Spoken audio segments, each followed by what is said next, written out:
കേരളത്തിൽ മദ്രസ പഠനത്തിന് ബംഗ്ലാദേശി.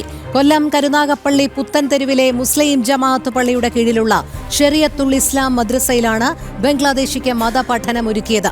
ATS പിടികൂടിയ ബംഗ്ലാദേശിയുടെ പക്കൽ നിന്ന് വ്യാജ ആധാർ കാർഡും റേഷൻ കാർഡും തെരഞ്ഞെടുപ്പ് തിരിച്ചറിയൽ കാർഡും പിടികൂടി. പ്രാദേശിക വ്യക്തികളാണ് ബംഗ്ലാദേശിക്ക് മദ്രസയിൽ പഠനത്തിന് സൗകര്യമൊരുക്കിയത്. ജനം ബിഗ് എക്സ്ക്ലൂസീവ്. കൊട്ടാരക്കര കേന്ദ്രീകരിച്ച് ബംഗ്ലാദേശികളെ കേരളത്തിൽ എത്തിക്കുന്നുവെന്ന വലിയ മാഫിയ സംഘത്തെക്കുറിച്ചുള്ള വാർത്ത ജനം TV പുറത്തുവിട്ടതിന് തൊട്ടുപിന്നാലെയാണ് മദ്രസയിൽ നിന്നും ബംഗ്ലാദേശിയെ പിടികൂടുന്നത്. കരുനാഗപ്പള്ളി പുത്തൻതെരുവ് ജമാഅത്ത് പള്ളിയുടെ കീഴിലുള്ള ശരിയത്തുൽ ഇസ്ലാം മദ്രസയിലാണ് ഹിഫ്സ് പഠനം നടത്തിവന്ന മുഷീർ ഖാനെ ആന്റി ടെററിസ്റ്റ് സ്ക്വാഡിന്റെ പിടിയിലാകുന്നത്.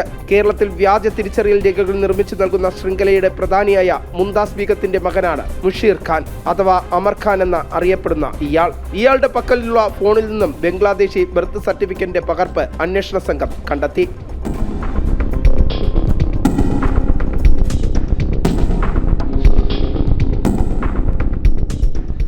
അതിൽ ഉമ്മയുടെ പേര് മുംതാസ് ബീഗമെന്നും ബാപ്പയുടെ പേര് മിജിൻ ഖാൻ എന്നുമാണ് രേഖപ്പെടുത്തിയിരിക്കുന്നത്. കൂടാതെ വ്യാജ ആധാർ കാർഡ്, റേഷൻ കാർഡ്, തിരിച്ചറിയൽ രേഖ തുടങ്ങിയവയും ഇയാളിൽ നിന്ന് കണ്ടെത്തിയിട്ടുണ്ട്. ചില പ്രാദേശിക വ്യക്തികളുടെ പിന്തുണയോടെയാണ് മദ്രസയിൽ പ്രവേശനം നേടിയതെന്നും അന്വേഷണ സംഘം കണ്ടെത്തി. സാധാരണ നിയമലംഘനത്തിനപ്പുറം കേരളത്തിലെ ഇവരുടെ സാന്നിധ്യം തീവ്രവാദ പ്രവർത്തനങ്ങളുടെ ഭാഗമാകുന്നുണ്ടോ എന്നും ആന്റി ടെററിസ്റ്റ് സ്ക്വാഡ് അന്വേഷിച്ചു വരികയാണ്. കേരളത്തിലേക്ക് എത്താനുള്ള സാഹചര്യം, ഇവിടെ താമസിച്ച് മതപഠനം നടത്തുന്നതിന്റെ ഉദ്ദേശം ഉൾപ്പെടെയുള്ളവ ദുരൂഹത വർദ്ധിപ്പിക്കുന്നുണ്ട്. വിനീഷ്, ജനം, തിരുവനന്തപുരം.